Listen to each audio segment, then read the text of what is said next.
ഇത് നമ്മൾ ഫസ്റ്റ് ആയിട്ടാണ് കേട്ടോ നമ്മളെ ചാനലിൽ ഒരു ജേർണലിങ്ങിൻ്റെ വീഡിയോ ഒക്കെ അപ്ലോഡ് ചെയ്യുന്നത്. നിങ്ങൾ കണ്ടിട്ടുണ്ടാവുമെന്ന് വിചാരിക്കുന്നത്. ഞാൻ ഈ ജേർണലിങ്ങിൻ്റെ കിറ്റിൻ്റെ അൺബോക്സിങ് വീഡിയോ വിട്ടിട്ടുണ്ടായിനി. ഈ ജേർണലിംഗ് കിറ്റ് വാങ്ങിയതിൻ്റെ ശേഷം ആദ്യമായിട്ടാണ് കേട്ടോ ഇത് ജേർണൽ ചെയ്യണത്. ഇതിൻ്റെ കൂടെ കിട്ടിയിട്ടുള്ള ഈ ബുക്കിന് സ്ക്വയർ പേജസ് ആട്ടോ വരുന്നത്. എന്തായാലും ഞാൻ ചെയ്യാൻ വേണ്ടി നല്ല എക്സൈറ്റഡ് ആണ്. ഈ പേപ്പറും ജേർണൽ ചെയ്യുന്ന കിറ്റിൻ്റെ കൂടെ കിട്ടിയത് തന്നെ കേട്ടോ. ഇത് മാത്രമല്ല, ഇതുപോലത്തെ കുറേ എണ്ണം ഉണ്ട് കേട്ടോ. ഞാൻ അതിൽ എനിക്ക് ഇഷ്ടമായ ഭാഗം എടുത്ത് കീറിയിട്ട് ഞാൻ ഒന്ന് ഒട്ടിച്ചു കൊടുക്കുന്നുണ്ട്.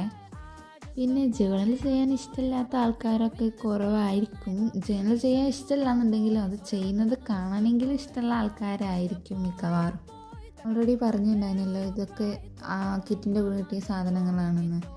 അതാണ് ഇപ്പോൾ ഞാനിവിടെ ഈ ഒട്ടിച്ചു കൊടുക്കുന്ന വാഷി ടാപ്പും പിന്നെ അതേപോലെ ആ ലിസ്റ്റ് എഴുതിയ ആ പേപ്പറും കേട്ടോ. അതൊക്കെ എനിക്ക് തോന്നുന്നത് നല്ലൊരു വിൻറ്റേജ് തീമിൽ നല്ല അടിപൊളിയായിട്ട് തന്നെ കിട്ടിയിട്ടുണ്ട് കേട്ടോ. സ്റ്റാമ്പ് കാണാൻ വേണ്ടി നല്ല രസമുണ്ടായി കേട്ടോ. പിന്നെ അത് ആദ്യം തന്നെ കിട്ടിയിട്ടുള്ള ഒരു ലീഫ്, ഇതായി കാണുന്ന ലീഫും ഞാൻ എടുത്തിട്ടൊന്ന് ഡബിൾ സൈഡ് ടാപ്പ് വെച്ചിട്ടാണ് കേട്ടോ സ്റ്റിക്ക് ചെയ്ത് കൊടുത്തിട്ടുള്ളത്. അതാകുമ്പോൾ കുറച്ചും കൂടി നല്ല ബ്യൂട്ടിഫുള്ളായിട്ട് നല്ല പുഷ് ചെയ്ത് നിൽക്കണ പോലെ ഉണ്ടാവും കാണാൻ വേണ്ടിയിട്ട്. ദെൻ അതിൽ ഞാൻ എനിക്ക് ഇഷ്ടപ്പെട്ട റൈറ്റിങ്സ് ഒക്കെ എഴുതി കൊടുക്കുന്നുണ്ട്. ഇതിൽ ഞാൻ എന്തൊക്കെ കുറവുണ്ട് അല്ലെ എന്തൊക്കെ കൂടുതലുണ്ട് എന്നൊക്കെ ഒന്ന് കമൻറ്റ് ചെയ്യാൻ മറക്കരുത്. പിന്നെ നിങ്ങൾക്ക് ഇഷ്ടമായോ ഇഷ്ടമായില്ലേ എന്നൊന്നും പറയണം കേട്ടോ. അപ്പോൾ എല്ലാവർക്കും ബൈ.